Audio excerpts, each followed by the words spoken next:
Hi, I'm Elise, baby wearing consultant and perinatal fitness specialist, and today I'm going to be showing you some top of my and today I'm going to be showing you some of my top tips for fitting your carrier for exercise. This is going to help you stay more comfortable and keep good form while you're working out and ensure that your baby is safe and comfortable as well. So for this demonstration, I'm just going to be using the Ergo Baby Embrace, simply because it's really good for newborns, and it's what I often demonstrate with in class. So it's one of the more common ones I see my students using as well. But a lot of these tips will translate to almost any kind of carrier, regardless of which brand it is. So depending on the age of your baby, you just want to make sure that your carrier is sized appropriately for them. I'm not going to go into all the basics of how to choose the right size carrier, the right style, etc., because I'm assuming that you already have a baby carrier, or you probably wouldn't be watching this video. So whatever you have, if you have any specific questions that aren't addressed here with your carrier, please let me know. But I'm assuming that you have one that fits your baby well. So for exercise, when your baby is young, I always recommend wearing them on the front facing in. I know you will see other um, baby wearing fitness gurus advertise doing workouts with baby facing forward and out from your body. And here's why I don't recommend that. When you are wearing baby forward facing, all of their weight is pulling.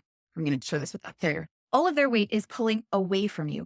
So this tends to thrust us into this kind of posture where we're creating an extra little arch here in the lumbar spine. We're putting a lot of pressure out on the core and the pelvic floor and glutes. Okay. This is a really bad position to exercise in. It's really, really hard on your core, and especially postpartum. We want to be easy on the core. We want to help it heal and recover so that our exercise can be more efficient. In addition, it's not that great for your baby's spine to be pulled out in this direction either. Plus, it's really easy for them to get overstimulated, and they can't safely sleep in that position. And isn't it awesome when your baby falls asleep during a workout? I want to facilitate. The other thing is that when their legs are dangling out here in the forward facing position, let me get my baby, like this, it's actually really easy in some squatting motions for their legs to get trapped here between your body and your thighs when you're, like, say, squatting like this. And baby's legs have actually broken during that kind of motion in the forward facing position. Whereas when they are facing into your body, even if their leg gets caught here, it's in a natural position to bend in towards the body where they have more flexion. Okay. So it's just a lot safer for your baby. So that's all I'm going to say about forward facing. If your baby is old enough and the carrier that you have supports wearing on your back, I highly, highly recommend that you wear your child on your back as soon as you're comfortable doing so. Two reasons why are because, one, it distributes their weight a lot more efficiently onto your hips so that you can usually activate your core a little bit better and wear them more easily as they get heavier. Plus, it's way, way, way easier on your pelvic floor. When you're wearing your baby on your front, especially as they start to get heavier, that's a lot of weight pushing down on the core, down on the pelvic floor. Whereas when they're on your back, their weight is distributed to one of your strongest parts of your body, which is your glutes and your low back and hips. Okay. Leaving this part up here to manage the pressure for your pelvic floor so that you're not getting so much pressure down. Okay. So in this video, I'm mostly going to be talking about this baby being on my front, but all of these tips apply to baby on your back as well. So I'm going to start getting my baby in the carrier. And we're going to go over a little bit of baby wearing safety here, just in case you haven't heard it before. We're not going to go too in depth, but it's a good thing to address. So we're going to start by ensuring that baby is high on our bodies. So I want to be able to kiss baby's head easily without strain. So if your baby is down here, I really have to strain my neck to see that. That's too low. That is not a tight enough carrier to keep baby safe. And it's also going to put a lot of weight on your shoulders. If your baby's on your back, you don't have to worry about this as much, especially depending on what carrier you're using, unless they're quite young and you're wearing them in a woven wrap, in which case you want them up by the nape of your neck.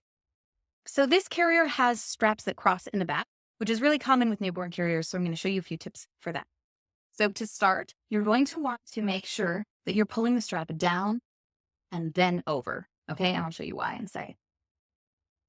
I'm just going to get this fastened. Listen for that click of the buckles always. Okay. So in any carrier where these straps are crossing it back, whether that's a stretchy wrap or something like this, that's a little bit of a hybrid, you're going to want to make sure that that X where the straps cross is not up here on your neck.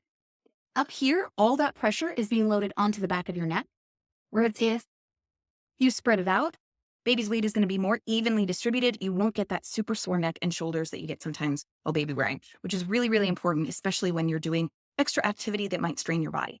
This is what I check for all of my students. You want baby to be tight enough to your body that they don't move separately from you when you move around, but not so tight that they're pancaked to you.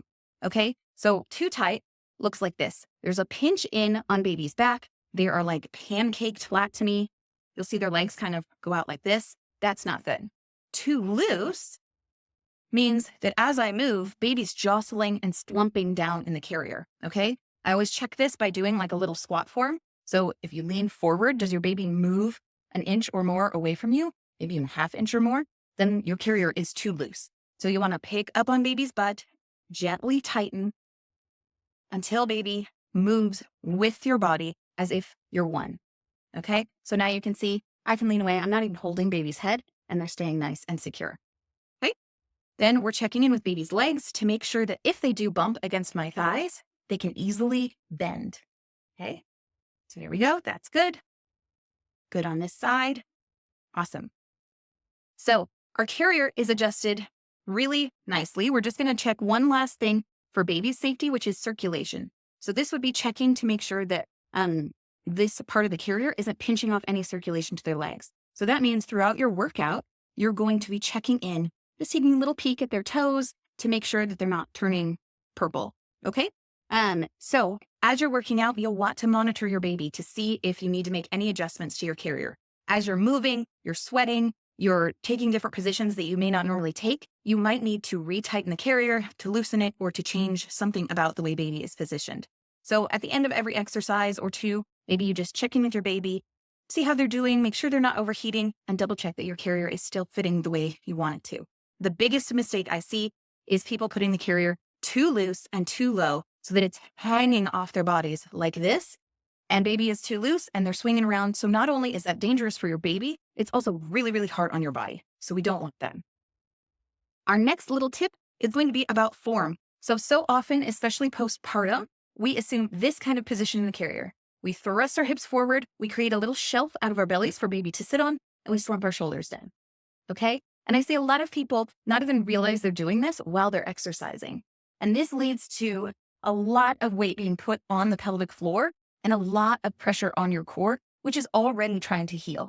So instead, you're going to make sure that your carrier fits in a way and that you're aware of your posture is being supported in a more neutral position. So that means ears over shoulders, shoulders over hips, light engagement through the core, and your butt is not tucked forward or arched. Okay? So what this looks like in practice, I'll show you our squat form. Adjust the carrier a little bit here. Okay.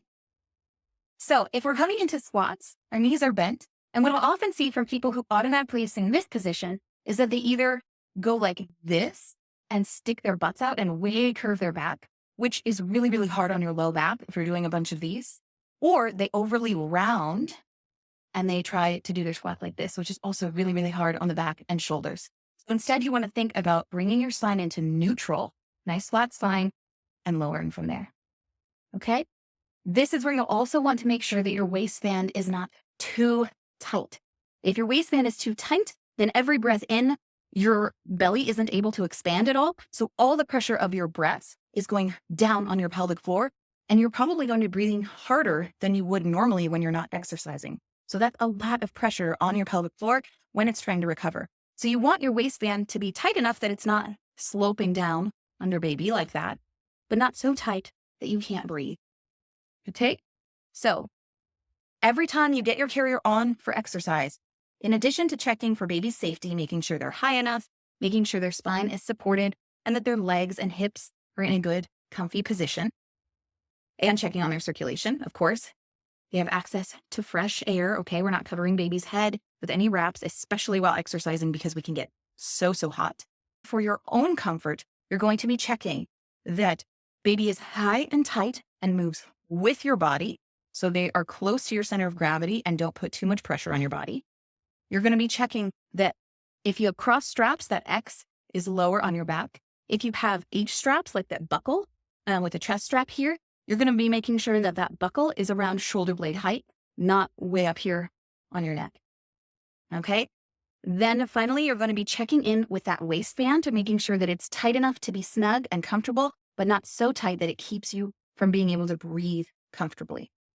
Lastly, during every exercise, and even when you're just walking around, double check your posture. Roll your shoulders back and down, bring your hips back to a neutral alignment, and double check that you're not overly arching or tucking during any exercise. I hope that these tips just give you a little checklist to run through to make sure that you and baby are going to be as comfortable as possible and that your exercise is going to be more effective because you're doing it with good form. If you have any questions at all about your specific carrier, any specific physical issues that you're experiencing or discomfort while baby wearing, please reach out to me at elise@mombodfitness.org, and you can shoot me all your questions. We can talk about your individual circumstances. I hope you enjoy the baby wearing workouts that you do. It's such a wonderful way to bond with your baby, and I look forward to hearing from you.